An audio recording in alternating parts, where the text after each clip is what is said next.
Tlač môžeme rozdeliť veľmi jednoducho do dvoch kategórií. Tlač doma a tlač v práci alebo v biznise. K tej domácej tlači stále sa snažíme prinášať nové technológie a nové služby, ktoré umožnia jednoduchšie a lacnejšie spotrebiteľovi doma tlačiť.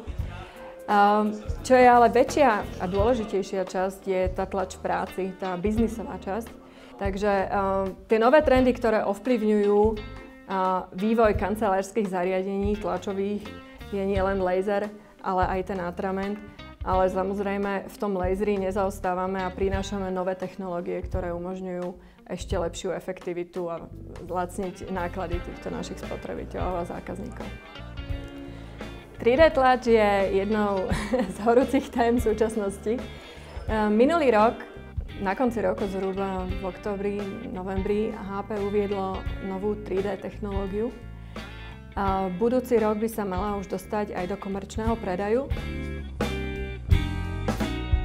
Pán Michalov, nazývame niektoré semináre, také povedala som, prispaté. Ľudia si SMS-kujú, čítajú maily, prípadne už pospávajú. Ale všetci vyšli takí svieži a diskutujúci. Čo si myslíte, že bolo také výnimočné na vašom tech paneli?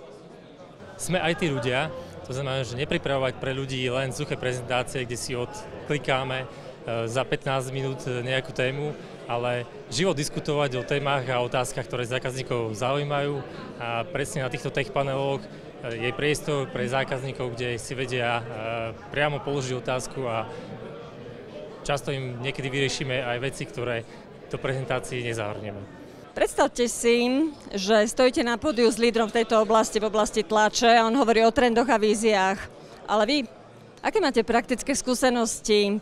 Čo je to, čo ľudí trápi alebo teší v oblasti tlače na Slovensku? Čo nás ľudí trápi? Tak hlavne spoľahlivosť a cena za výtlačok pri porovnaní tzv. TCO.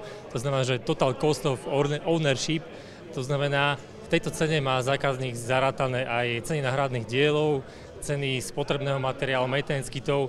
Toto sa často pri kúpe alebo pri nejakej prezentácii o produkte nedozvie a musí si to zrátať sám a toto je najdôležitejšia informácia, ktorá zákazníka zaujíma.